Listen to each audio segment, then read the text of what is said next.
سلام طعنا هابلنا زي خبركم تخاتلتنا نسعد زبلنا يوم حابريتات حزنا لكم مسينا لنا فلما قن قندر ساتهم ودبا صعنا حزب تግራይ ክፍት ንኽኸውን ካብ ሻዕብያ ድልየት ከም ዘሎ ተሓቢሮም አብይ አሕመድ ንአርባዕተ ጀነራላት ትግራይ ብጡረታ ክሰናበትሉ ዝሓተተ ሕቶ ብወድ ወረደ ተቀባልነት ሲኖም ወተሃደራዊ ስልጠና ካብ ትግራይ ከም ዝረኽቡ ናይ ፋኖ ዕጡቃት ገሊጾም ሰራዊት ኤርትራ ኣብ ልዕሊ ሰራዊት ኢትዮጵያ መጥቃዕቲ ከም ዝጀመረ ተሓቢሮም እዚኦምን ካልኦትን ኣለውና ሕጂ ድማ ናብ ዝርዝሮም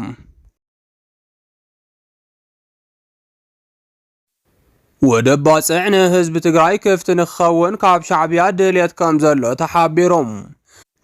ሻዕብያ ኣቀድማ ኣቢሉ ብኣፈኝኡ ስነጥበባዊ ኣወል ስዒድ ኣቐልቂልዎ ከም ዝነበረ ዝፍለጥ ኮይኑም ብመሰረት መፅባዕ ኣወል ስዒድ ኣብ ዝቐረባ መዓልቲ ብወግዒ ካብ ቤት ጽሕፈት ኢሳያስ ኣፈወርቂ ክግለጽ ምዃኑ ድማ ተወሳኺ ሓበሬታ ሂቡሎም ህዝቢ ትግራይ ምዕራብ ትግራይ ሓሪምዎ ኣብ ዘለሉ እዋን ዝዓበየ ኣፍ ደገ ባሕሪ ክረክብ እዩ ክትሰምዕ ከለኻ ካብዚ ዝዓቢ ብስራትን ጥዑም ዜናን የለን ክብሉ ድማ ብዙሓት ተጋሩ ይገልጹ ኣለዉ ከም ዝፍለጥ ኣብ መንጎ ትግራይን ኤርትራን ዘለህሉ ኩነታት ስዒቡ ርክቦም ናብ ዝለዓለ ደረጃ ከም ዝበፅሐ ብስፍሓት ክቃላሕ ጸኒሕሎም ኣብ ቀረባ ግዜ ድማ ካብ ቤት ጽሕፈት ፕሬዝዳንት እቲ ሃገር ወይ ድማ ኢሳያስ ዝመርሖ መንግስቲም ኣብዚ ጉዳይ ሓድሽ መግለፂ ከም ዝህልዎ ይገልጹ ኣለዉ እዚ ሓበሬታ ድማ በቲ ኣፈኛ ሻዕብያ ዝኾነ ኣወል ስዒድ ዝግለጽ ዘሎ ኮይኑ ንኽልቲኡ ህዝቢ ብስራት ዝሓዘ ዜና ካብ መንግስቲ ኤርትራ ከም ዝስማዕ ተሓቢሩሎም እዚ ብስራታዊ ዜና ድማ ምናልባት እውን ህዝቢ ትግራይ ዋንነት ባሕሪ ወይ ካልእ ጥቕሚ ዝሓዘ መግለፂ ካብ ኢሳያስ ከም ዝስማዕ ዝወጽ ዘሎ ዜናታት የቃልሑ ዝተፈላለዩ ምንጭታት ከም ዝሕብርዎ ኤርትራ ኣብ ቀጻል ወርሒ ግንቦት መዓልቲ ነጻነታ ከም እተኽብር እንዳተገለጸ ይርከብ እቲ ሃገር ካብ ኢትዮጵያ ዝተገንጸለትሉ ኩሉ ግዜ በቲ ወርሒ ንሱ ከም ተኽብር ዝፍለጥ ኮይኑም ብዝተፈላለዩ ምድላዋት እቲ ቅነ ነጻነት ብድምቀት ከም እተኽብሮ ድማ በብዓመቱ ዝርአ ሓቂ እዩ ኣብቲ በዓል ብዙሕ ግዜ ካብ ሚድያ ጠፊኡ ዝጸንሕ ኢሳያስ ኣፈወርቂ እውን ዜጋታት እቲ ሃገር ናይ እንኳዕ ኣብፅሐኩም መልእኽቲ ዘሕልፍ ኣብ ዝተፈላለዩ መድረኽ ዝዕደም መራሒ ምዃኑ ይንገረሉ ሎሚ ድማ ኣብዚ በዓል እቲ ዝነበረ ተመሃሳሊ ፕሮግራምን ካልእ ፍልይ ዝበለ ጉዳያትን ከም ዝሓዘ እንዳተገለጸ ይርከብ ኤርትራ ነዚ ፕሮግራም መድመቂ ዝኸውን ካብ ትግራይ ሰብ ዓዲማ ከም ዘላ ዝተገልጸ ኮይኑም ብፍላይ ሕወሓት ይውክሉ ዝበለቶም ኣመራርሓ ናብዚ በዓል ክርከቡ ፃዕርታት ከም ዘሎ ምስ መንግስቲ ኤርትራ ቅርበት ዘለዎም ኣካላት ይገልጹ ኣለዉ እታብ ቀረባ ግዜ ካብ መንግስቲ ኤርትራ ብስራት 4 ኪሎ ተባሂሉ በኣፈኛ ኣወል ስዒድ ዝቃላሕ ዘሎ ዜና ድማ ኣብዚ በዓል ዝግበሩ ምድላዋትን ዝህሉ መልእኽተኛታትን ስዒቡ ምዃኑ እዩ እንዳተባሃለ ይንገረሎም ኤርትራ ንትግራይ ቀረባ እዩ ዝበለቶ ወደብ ወይ ድማ ትግራይ ኤርትራ ተጠቒማ ካብ ኣውሮፓን ካልኦት ሃገራትን ሸቐጣት ብወደባት እቲ ሃገር ምእታው ከም እትኽእል ኣብዚ በዓል ዚ ክግለጽ ከም ዝኽእል ድማ ብስፍሓት ይቃልሓሎም ብተወሳኺ እውን ኣብዚ በዓል ሕውነት ክልቲኡ ህዝቢ ዝገልጹ ዝበልዎም ድራማታት ሙዚቃዊ ምርኢታትን ካልኦት ናይ ስነ ጥበብ ስራሓትን ከም ዝህልው ድማ ብስፍሓት እንዳተቃልሐ ይርከብ ኤርትራ ነጻነታ ክትረክብ ውዕለታ ህዝቢ ትግራይ ዝለዓለ ምንባሩ ዝገልጹ ሙዚቃዊ ድራማታት ኣብቲ በዓል ከም ዝቐርቡ ድማ ካብ ትግራይ ሰማዕናዮ ሓበሬታ የመላኽት እዚ ድማ ዝለዓለ ምዕራፍ ርክብ ህዝቢ ትግራይን ኤርትራን ዘርኢ እዩ እንዳተባሃለ ዝቃላሕ ዘሎ ኮይኑ እዚ ወርሒ ግንቦት እዚ ርክብ ሻዕብያን ሕወሓትን ናብ ዝለዓለ ምዕራፍ ዝወስድ ተግባር ተባሂሉ ይንገረሉ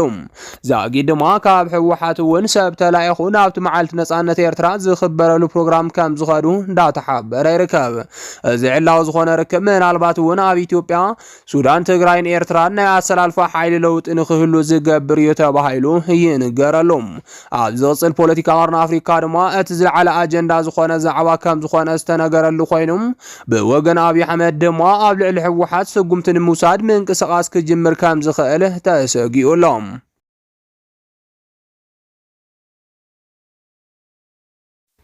አብይ አሕመድ ንአርባዕተ ጀነራላት ትግራይ ብጡረታ ክሰናበትሉ ዝሓተቶ ሕቶ ብወድ ወረደ ተቀባልነት ሲኖም አብይ ኣብ ጉዳይ ትግራይ ካብ ካልእ ግዜ ንላዕሊ ድምፂ ኣጥፊኡ ክትትል ይገብር ምህላው ክሕበር ጸኒሕዮም እቲ ዝገብሮ ዘሎ ክትትል ድማ ኣብ ልዕሊ ጀነራላት ትግራይ ህልው ፖለቲካ ትግራይን ካልኦት ጉዳያትን ዘድሃበ ምዃኑ ይንገረሎም ብፍላይ ጀነራል ታደሰ ወረደ ፕሬዝዳንት ግዝያዊ ምምሕዳር ትግራይ ኮይኑ መጀመርታ እንትሽየም ዝፈረሞ ሓድሽ ቃል ኪዳን ዝብል ሽም ዝሃብዎ ስምምዕ ንኸተግብርሉ ካብ አብይ ዝለዓለ ድሌት ከም ዝኾነ ብስፍሓት ከቃልሕ ጸኒሕዮም እቲ ቃል ኪዳን ተባሂሉ ተሰይሙ ግን ድማ ካብ ፖለቲከኛታትን ልሂቃትን ትግራይ ዝለዓለ ተቃውሞ ከም ዝገጠሞ ዝንገረሉ ዝነበረ ሰነድ ድማ ሎሚ ጀነራል ታደሰ እውን ክጥሕሶ ከም ዝጀመረ ክሕበር ጸኒሕሎም ምክንያቱ ድማ እቲ ዝተፈላለየ ውዕል ዝሓዙ ቃል ኪዳን ሰነድ አንጻር ውዕል ሰላም ፕሪቶሪያ ስለ ዝኾነ እዩ ምክንያቱ ድማ ኣብ ክንዲ ምምላስ ግዛኣታዊ ሓድነት ትግራይ ምቅልጣፍ ምብታን ሰራዊት ትግራይ ዝሓተተን ፌደራል መንግስቲ ኣብ ዞባ ምዕራብ ትግራይ በብግዚኡ ዕጡቋት እንተመረ ትግራይ ድማ ዘለዋ ሰራዊት ብዲዲአር ክተስፈናብ ዝሓትት ሰነድ ከም ዝነበረን ይፍለጥ ብተወሳኺ እውን አብይ አሕመድ ኣብ ናይ መጀመርታ ስልጣን ወዲ ወረደ ዝለዓሉ ኣመራርሓ ሰራዊት ትግራይ ብጥሮታ ከባረሉ ሓትዎ ከም ዝነበረ እንዳተገለጸ ጸንሐ ኮይኑ ጀነራል ታደሰ ወረደ ድማ ነዚ ትእዛዝ አብይ ከም ዝዘለሎን ዘባረረ ይኹን ብጥሮታ ዘሰናብቶ ላዕለዋይ ኣዛዝ ሰራዊት ትግራይ ከም ዘየለን ምሕባሩ ይግለጽ ኣሎ ኣብ ትግራይ ዘለው ሰራዊት ይኹኑ ላዕለዎት ኣዘዝቲ ጀነራላት ህዝቢ ትግራይ ካብ ምሕላው መሬት ትግራይ ካብ ምምላስ ወጻኢ ካልእ ኣጀንዳ ከም ዘይብሎም በምሕባር ድሌታቱን ተተማሊኡ ብዲዲአር ከም ዝብተን ግልጽ ምግባሩ ተገሊጹሎም ይኹን እምበር አብይ ቀድሚ ኩሉ ንጀነራል ምግበይ ንጀነራል ጆን መዲድ ማሾ በየነን ወድን በይተይን ዝተባሃሉ ዝለዓሉ ኣመራርሓ ሰራዊት ትግራይ ብጥሮታ መልክዕ ካብ ሰራዊት ትግራይ ክሰናበቱ ከም ዝደሊ እንዳተገለጸ ይርከብ እዚ ድሌት ድማ ንወዲ ወረደ ከም ዝገለጸሉ ዝተሓበረ ኮይኑም ኣብ መጀመርታ ሹመት ወዲ ወረደ ነዚ ተግባራዊ ክገብረሉ ተጸቢዩ ምንባሩ ይሕበር ኣሎም ይኹን እምበር እዚ ድሌት አብይ በቲ ግዝያዊ ምምሕዳር ዝመርሕ ዘሎ ጀነራል ታደሰ ወረደ ተቐባልነት ሲኢንሎም ካብዚ ዝተለዓለ ድማ ኣብ መንጎ አብይን ጀነራል ታደሰ ወረደን ዘይምቅድዳው ከም ዘሎ ዝተገልጸ ኮይኑም ጀነራል ታደሰ ወረደ ንሎሚ ናብ አዲስ አበባ ተጸዊዕሎም ዋና ዓላማ ናይዚ ድማ ጉዳይ ኣርባዕቲኦም ጀነራላት ከም ዝኾነ ብስፍሓት እንዳተቃልሐ ይርከብ አብይ ክሰናበቱ ዝደልዮም ዘሎ ዋና ጀነራላት ትግራይ ድማ ኣብ ትግራይ ኣብ ሕጂ ሰዓት ወሳኒ ግደ ከም ዘለዎም ተሓቢሩሎም ኣብ ልዕሊ እዚ ድማ ብጥሮታ ክወፁ ድሌት ጀነራል ታደሰ ወረደ ከም ዘይኮነ ምሕባር ስዒቦም ጀነራል ታደሰ ወረደ ብህጹጽ አዲስ አበባ ተጸዊዑ ምስ አብይ ክዘራረብ መደብ ከም ዘሎ ዝረኸብናዮ ሓበሬታ የረድም ውጽኢት ናይቲ ምይይጥ ድማ ኣብ ቀጻል መዓልታት ከም ዝውሰን እንዳተሓበረ ይርከብ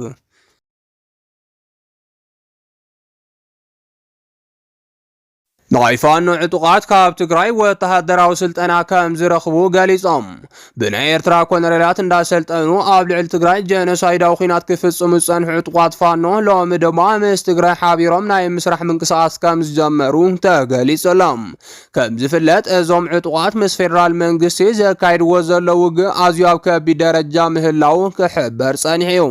በዚ መሰረት እውን ኣዋርሕ ዘቑፀረ ዘካይድዎ ዘለው ውግእ ብዓወት ንምዝዛም ዝተፈላለዩ ሓገዝቲ ሓይልታት እንዳኣለሹ ምህላዎም ተሓቢሩሎም ብፍላይ ምስ ትግራይ ዕርቂ ንምክያድ ዝተፈላለዩ ምንቅስቓስ ክገብሩ ጸኒሖም እዮም እዚ ዝጀመርዎ ምንቅስቓስ ድማ ብመራሕቲ ትግራይ ክሕገዙን ኣንጻር ብልጽግና ምስ ትግራይ ኮይኖም ክቃለሱን ዝጠልብ እዩ ብወገኖም ድማ ወሪሮምዎ ዝርከቡ መሬት ትግራይ ንኽለቁ እንዳገለጹ ይርከቡ ኣብ ዝሓለፈ ሰሙን እውን ብቆቦን ኣብ ከተማ መቐለ ንምእታው ከም ዝተለሙ ዕጡቃት ፋኖ ገሊጾም እዮም ምስ ትግራይ ክንዕረቂና ብምባል ዝተፈላለዩ መግለጽ ዘውፅኡ ዘለው እዞም ሓይልታት ሓደ ዘስደምም ዜና ምቅልሖም ይዝከር እዩ እዚ ዘስደምም ዜና ድማ ብኣካል ናብ ትግራይ ከም ዝኸዱ ምሕባሮም ስዒብ እዩ ዋላ እኳ ካብቶም ኣብ ልዕሊ ህዝቢ ትግራይ ከቢድ ዝኾነ ኢሰብኣዊ ግፍዒ ክፍጽሙ ዝጸንሑ ናይ ኣምሓራ ፋኖ ከም ዝርከብዎም ዝዝከር እንተኾነም ምስ ትግራይ ንምትዕራቕ ዘለዎም ድሌት ግን ሎሚ ወሲኹሎም እዞም ዕጡቃት ክሳብ ሎም ድማ መሬት ትግራይ ብሓይሊ ወሪሮም ከም ዝርከቡን ብሚልዮናት ዝቑጸሩ ህዝቢ ኣፈናቒሎም ከም ዘለውን ይፍለጥ ነዚ ስዒብ እውን መንግስቲ ትግራይ ኣብ ልዕሊ እዞም ዕጡቃት ሕጋዊ ስጉምቲ ተወሲዱ መሬት ንኽርከብ ዝተፈላለዩ ጻዕሪ ክግበር ጸኒሑ እዩ لومي ግን ናይ ፋኖ ሓይልታት ዝወረርዎ መሬት ባዕሎም ከም ዝለቁን ምስ ትግራይ ሰላማዊ መንገዲ ከም ዝመርጹን ዕላው መግለጺ ኣውጽኦም ኣለዉ። ብመልሱ ድማ ካብ ትግራይ ሓገዝ ወተሃደራዊ ስልጠና ንኽረኽቡ ከም ዝሓቱ ተሓቢሩሎም። እዞም ሓገዝ ወተሃደራዊ ስልጠና ድማ ሓደሽቲ መናእሰይ ክልል ኣብ ትግራይ ክስልጥኑ ዝጥይቕ ምዃኑ ምስ ፋኖ ቅርበት ዘለዎም ሰባት እንዳገለጹ ይርከቡ። ሰራዊት ኤርትራ ኣብ ልዕሊ ሰራዊት ኢትዮጵያ መጥቃዕቲ ከም ዝጀመረ ተሓቢሮም። ውልቀ መላኺ ኢሳያስ አፈወርቅን ኣብይ ኣሕመድን ኣብ ልዕሊ ህዝቢ ትግራይ ጀኖሳይድ እኳ እንተፈጸሙ ክሳብ ሕጂ ኣብ ዓለም ለኻዊ ቤት ፍርዲ ዝጥይቖም ኣካል ከም ዘይተረኸበ ዝፍለጥ እዩ። ብኣንጻሩ ድማ ኣብይ ኣሕመድ መራሕቲ ትግራይ ገበን ኩናት ፈጺሞም እዮም ብዝብል ክሲ ክምስረተሎም ከም ዝተገበረ ተፈሊጡሎም። ኣብቲ ክሲ ዶክተር ደብረጽዮን፣ መምጀሪኖ፣ ጌታቸው ረዳ፣ ጌታቸው ኣሰፋን መብዛሕትኦም መራሕቲ ሰራዊት ትግራይ ከም ዝተኸሰሱ ተገሊጾም። ብመሰረት ካብቲ ክሲ ዝተረኸበ ሓበሬታ እዞም ሰበስልጣናት ትግራይ ኣብ እዋን ደማዊ ኩናት ትግራይ ኣብ ማሕደርቲ ግዝያዊ ምምሕዳር ትግራይ ኣብ ልዕሊ ዝነበሩ ሰበስልጣናት ናይ ቅንጸላ ገበን ፈጺምኩም ኢኹም ብዝብል ከም ዝተኸሰሱ ተፈሊጦም። ብመሰረት ኣብቲ ክሲ ዘሎ ሓበሬታ እዚ ገበን ዝተፈጸመ ሙሉ ነጋ ትግራይ ኣብ ዘመሓድረሉ ዝነበረ እዋን ከም ዝኾነ ተፈሊጦም። እዚ ከምዚ እናሃለወ ኣብ ሞንጎ ኤርትራን ኢትዮጵያን ኦፕሬሽን ከም ዝተኻየደን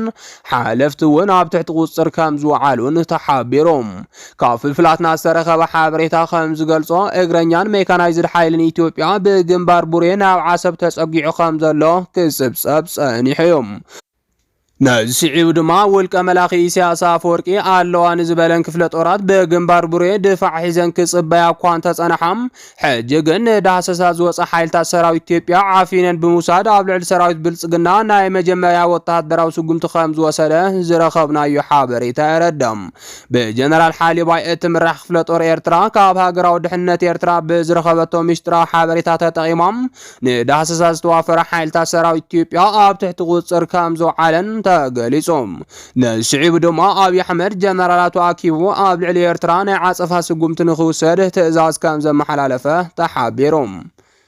ዝኸበርኩም ተኸታተልትና ነዚ ሰዓት ዝበልናዮም ሓበሬታታት ነዚኦም መስሉ ነይሮም። ንምክትታልኩም ካብ ልቢ ነመስግን።